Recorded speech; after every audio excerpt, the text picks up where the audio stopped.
Welcome to another episode, everyone. A fearless, bold white woman sends a chilling warning to Black Americans that we are under attack. Don't take my word for it. Don't listen to me. Listen to her. She said it. Well, and welcome to another day in the racist-ass United States. Now, in this video, we're going to talk about the globe, and we're going to talk about culture.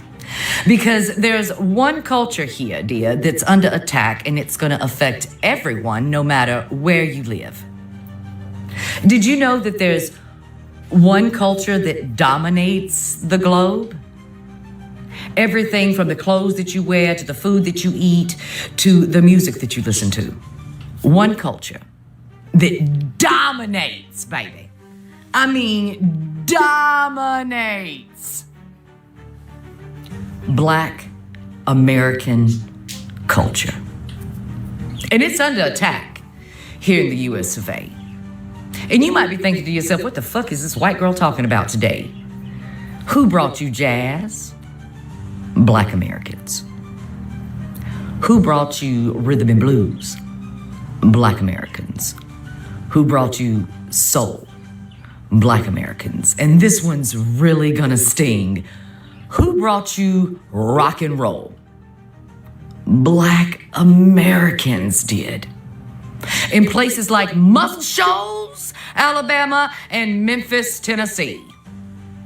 Oh, I do think that white people are absolutely jealous of black people, specifically with the community, and also with like fashion and music and everything else that is appropriated. But by design of what whiteness is, it inherently lacks community. And I think we're absolutely jealous of that. And I've heard biracial people say that they do see that difference in their own families. Because in addition to European cultures being more individualistic than cultures from Africa, South America, and indigenous North American cultures, the invention of whiteness in America erased a lot of ties to actual culture. So when I say like white people, black community, I'm not talking about like Polish people or German people or Irish people. As I explained in my book, I just wrote the intro and I'm working on the conclusion today. Y'all keep me in your prayers. In the course of human history, white is a relatively new term. As we discussed in the introduction to this book, white is a North American term emerging from the 1600s as a term to justify the enslavement of Africans and squelch revolts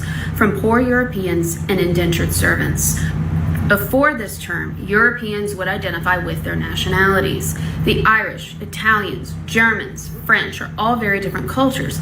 Thus, there is not the same communal tie to whiteness as there is for people from other communities. Further, since white was created to be a divider, a separator, it is not a happy identity. It is not something people want to admit they relate to.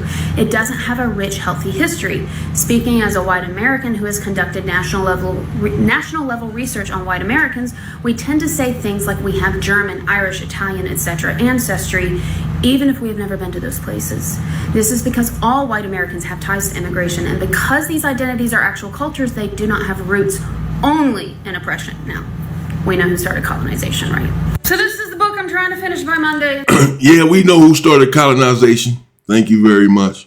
And yes, whiteness is indeed a new construct that these individuals put together to further divide and to convince their people that they were superior and had someone to frown upon and look inferior to. And yes, the black community is absolutely under attack. Black Americans are absolutely under attack. And yes, I agree that black American culture dominates.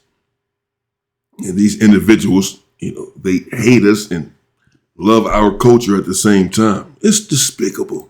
Listen to the editor. There's a free chapter in my bio if you're interested on one of the unwritten rules of work. The book is predominantly about class, but I talk about 3 other identities that you can't talk about class without. Don't want to read your book. Appreciate it. I'm going to stick with the black authors.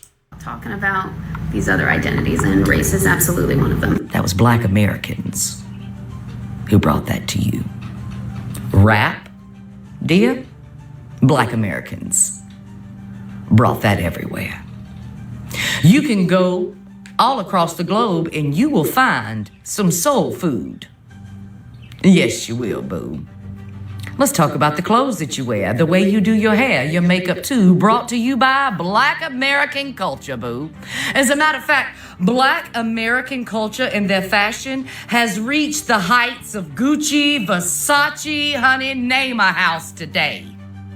They look the way of Black American culture before the clothes are made. It is the most dominant culture on the globe, and it is under attack. Under attack. By the mediocre ass white men here in the US of A. So if you think racism is just an American, You old mediocre ass, don't be mad at us, because we are creative and have all of this. We embody the spirit of real human beings.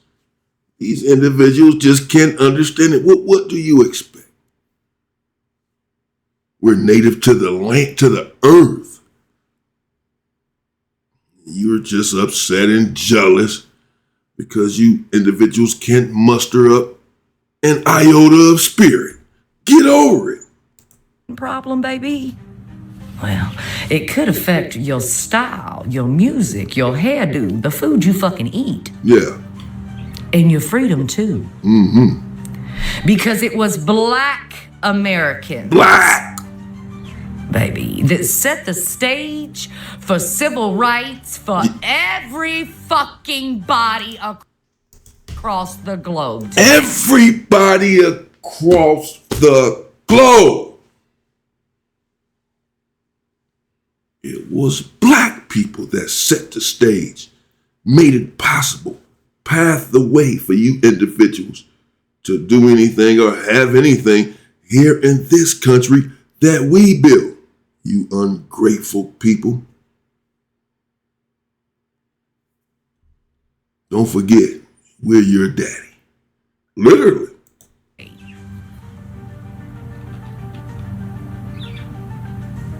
Yo. Talk about my fellow Black Americans as if they haven't provided to us everything today. Mm-hmm. Everything. Everything. Hell, even the way you speak was brought to you by Black Americans. Yeah. The slang you use, honey, was brought to you by Black American culture. Yeah. The All swag. of it.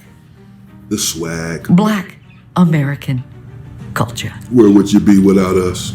Where? And they deserve some respect for that. You're damn right. Because where the fuck would we be without it? I just asked that question actually, Betty. Where would you people be without Black Americans? Be in this damn country, eating nothing but white bread, macaroni with no cheese. That's what you will be doing. Eating peanut butter with no jelly and cereal with no milk. Had it not been for black people. Listening to dull ass music, eating flavorless fucking food, and all dressed the same like we're in a fucking cult, boo. See? You can't make this up. I told you. That's where you'd be without Black American culture. That's crazy. Trust me. I just said Why that. do white people resent Black excellence? Let's talk about it. Not all white people are racist, obviously, but there is a specific subset for whom Black excellence seems like a personal affront to them, right? It really bothers them when Black people succeed. The 13th Amendment emancipated enslaved Black Americans in 1865, and then the Jim Crow laws kind of wrapped. But wait a minute, though. I've seen this woman a few times. You were married to a white man. Might still be another one, a different one, because she said she experienced racism in her relationship or something, like her husband just didn't get it and all of that. I guess they got a divorce, but she got with some other dude. He may be a white T man as well. But she just said, that's okay, but she just said all white people are racist. That's what she just said. If you believe that, then why you keep on mating with them? I'm just curious if you believe that. Therefore, I can't trust anything. You know what? I don't need. Her mother is white or something as well. That's okay. But I don't need I don't need them to tell me nothing.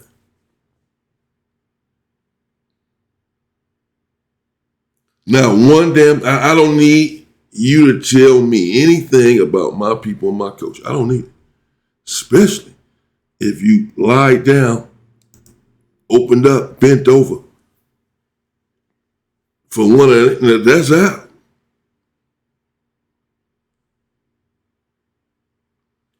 Nevertheless, let me know what you think in the comments. White woman sends a chilling warning to Black Americans that we are indeed under attack, that our culture is under attack. Though, as she said, our culture dominates not only America, but the world over. Yet these individuals constantly want to attack us. But it is clear that oftentimes it is simply based on jealousy, that they've had a leg up from day one, and yet somehow we still been able to close the gap, and they can't understand how it is that we still exist after all they've done and tried. This irritates them, something that they're going to have to learn to deal with. Let me know what you think in the comments. Be careful out there, people. Be careful. We are indeed under attack. It's for real. Operation No Way is underway. Operation No Way is underway. The NFAC is around. And so are many other groups that you can join or start your own damn group. Do what you have to do to defend yourself by any means necessary. No one has the right to take your life. Their life is not more important than yours. They think so because they have a warped way of thinking. But their life is not worth more than yours. Why would it be? It is not. So protect your life at all costs. Stay safe and power to the people.